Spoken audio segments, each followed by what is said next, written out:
കാഴ്ചയുടെ മഹാത്ഭുതമൊരുക്കി പെരുമ്പാവൂരിനെ ആഘോഷസാന്ദ്രമാക്കുന്നു marine expo tunnel aquarium exhibition ഫെബ്രുവരി 9 മുതൽ പെരുമ്പാവൂർ പാലക്കാട്ടുതാഴം മൈതാനിയിൽ.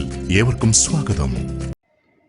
ബ്രിട്ടീഷ് രാജഭരണകാലത്ത് സ്ഥാപിച്ച പോത്താനിക്കാട് കൂരംകുന്ന് മാർത്തോമ LP സ്കൂളിന്റെ ശതാബ്ദി ആഘോഷങ്ങളുടെ ഉദ്ഘാടനവും വാർഷികാഘോഷവും നടത്തി. മുൻ MP advocate Joyce George school വാർഷികവും ശതാബ്ദി ആഘോഷവും ഉദ്ഘാടനം ചെയ്തു.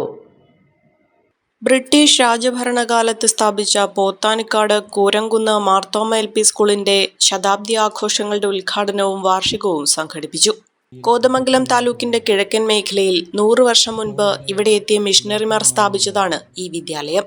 സ്കൂളിന്റെ 1 വർഷം നീണ്ടു നിൽക്കുന്ന ശതാബ്ദി ആഘോഷവും സ്കൂൾ വാർഷികവും മുൻ MP അഡ്വക്കേറ്റ് ജോയ്സ് ജോർജ് ഉദ്ഘാടനം ചെയ്തു. School local manager Pothanikkad Bethan Martho church വികാരി റവറന്റ് ഫാദർ ജസ്റ്റിൻ ഫിലിപ്പ് വർഗീസ് ചടങ്ങിൽ അധ്യക്ഷത വഹിച്ചു. ജില്ലാ പഞ്ചായത്ത് വികസനകാര്യ standing committee chairperson Ranikutty George proficiency award വിതരണവും Kothamangalam AEO Manoj Shanthi K endowment വിതരണവും നടത്തി. ഇതോടൊപ്പം ഏഷ്യാനെറ്റ് ബഡായി ബംഗ്ലാവ് ആർട്ടിസ്റ്റ് മനോജ് ഗിന്നസിന്റെ കലാപരിപാടികളും നടന്നു.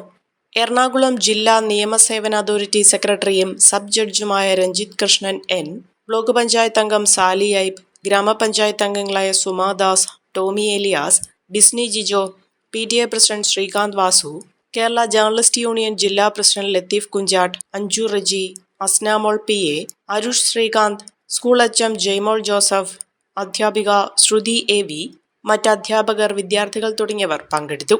കുറഞ്ഞ ചെലവിൽ അത്യാധുനിക ആരോഗ്യ പരിരക്ഷ MCS ഹോസ്പിറ്റൽ മൂവാറ്റുപുഴ.